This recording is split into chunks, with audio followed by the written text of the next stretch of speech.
Today we have two heavy-hitting contenders from both the Android and the iOS ecosystem. Fighting it out today would be OPPO's second 18:9 display-equipped smartphone that just released this Saturday, the OPPO F5, going against Apple's fastest sub-5-inch smartphone, the iPhone 8. Missed our review of the OPPO F5? Check it out here.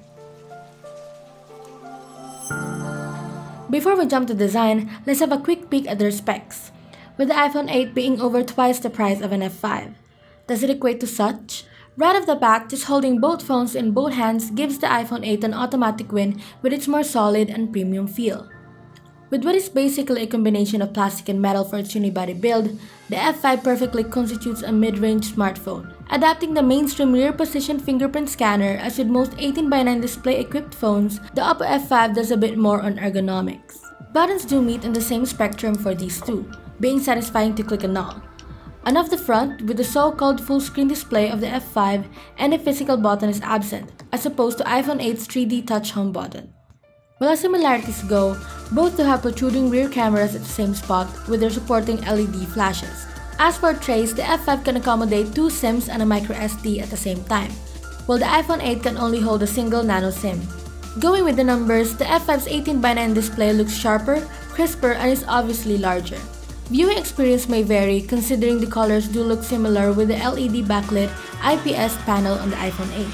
Against direct sunlight though, the iPhone 8 fares better with its brighter display. And thanks to True Tone, on-the-fly color optimization is present to make colors look natural most of the time under any lighting condition. As with most Chinese ROMs, a lot of iOS elements are still present even with OPPO's latest ColorOS version 3.2. With these interrogations for the Android ecosystem, it is pretty safe to say that Apple users who are looking into having a secondary phone, an Android phone, may want to check the likes of the OPPO F5. Smooth is what the iPhone 8's middle name would be compared to the F5's ColorOS version 3.2. The responsiveness, snappiness, and overall intuitiveness that iOS 11 provides with Apple's latest hardware gives a valuable and lasting impression. Even up to their camera's UIs, similarities are present. But with the iPhone 8's smaller display, tapping and swiping options are significantly easier in both two-hands and one-hand operation. There's no denying that cameras are still very much an integral part of smartphones. And as the prices go higher, it is only natural for the cameras to be better. Before we get into comparing the results, let's take a peek at the specs, shall we? Going by pure numbers, it would be a nice assumption that the OPPO F5 will have a lead mostly on photos, especially with the beastly front camera. So what are we waiting for? Let's start with the daylight shots. Right off the bat, the iPhone 8 produces more spectacular shots with vibrance and color accuracy working hand in hand. As for OPPO's end, details are more discernible, especially with distant objects.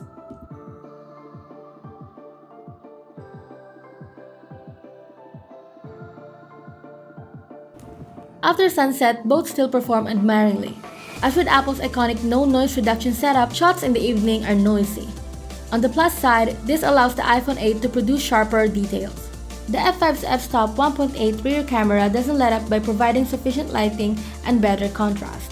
Indoors, the iPhone takes a lead back with better details and top-notch contrast. The iPhone 8 is the faster of the two even in low-light situations. With the introduction of HEAC, this year's iPhones are able to capture videos up to 4K resolution at 60 frames per second.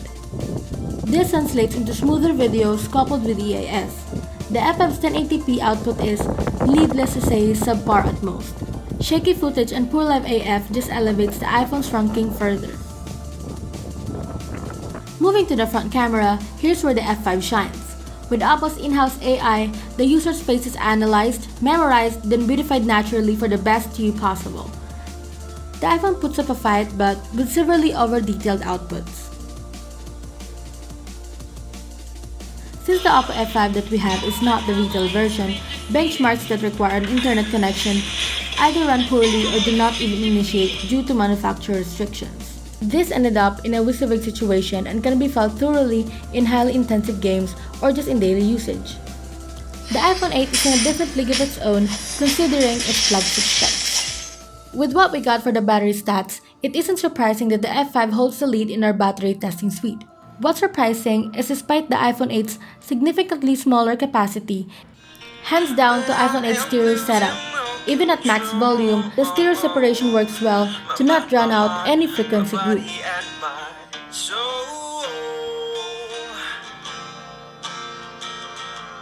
never in my life have I been more sure. So come on up to me and close the door. The OPPO F5 does well too, but to a lesser extent with its limited single speaker output. My mind, my heart, my body and my soul. Never in my life have I been more sure. So come on up to me and close the door. With smartphones having new features here and there, the F5 does not do well to fend for itself against the beast of the market.